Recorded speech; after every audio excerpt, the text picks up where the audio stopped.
Sampai akhirnya, Maharani berjalan menuju kamarnya.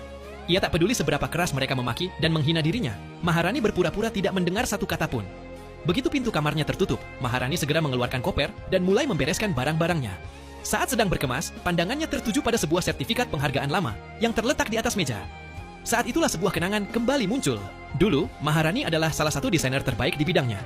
Ia memiliki karir yang cemerlang dan masa depan yang menjanjikan. Namun setelah menikah, semuanya berubah.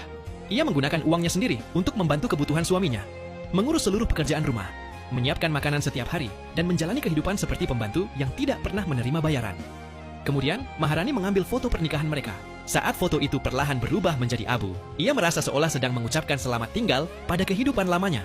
Malam itu juga, Maharani membatalkan seluruh pembayaran dan tagihan yang selama ini ia tanggung untuk rumah tersebut. Ia tidak ingin lagi dimanfaatkan oleh ibu dan anak yang selama ini menganggap pengorbanannya sebagai sesuatu yang wajar. Keesokan paginya, ibu mertuanya langsung marah besar ketika menyadari sarapan belum tersedia.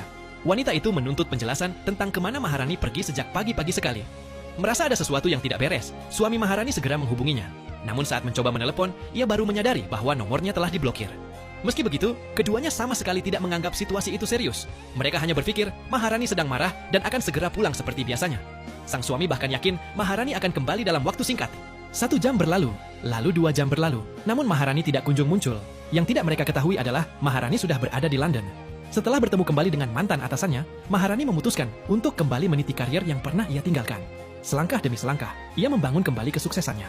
Kemampuannya membuat perusahaan berkembang semakin pesat dan mencapai pencapaian yang lebih besar dari sebelumnya. Sementara itu, suaminya tetap mengelola perusahaan seorang diri. Suatu hari, asistennya bergegas masuk ke ruang kerja sambil menanyakan kesiapan sebuah kontrak penting yang sedang menunggu untuk ditandatangani. Karena selama ini semua urusan tersebut selalu ditangani Maharani, pria itu sama sekali tidak memahami detail pekerjaan tersebut. Bahkan ia mengira pihak yang datang hanya ingin menagih utang. Tanpa berpikir panjang, ia langsung mengatakan bahwa kontrak itu tidak perlu ditandatangani. Mendengar jawaban tersebut, sang asisten langsung terdiam.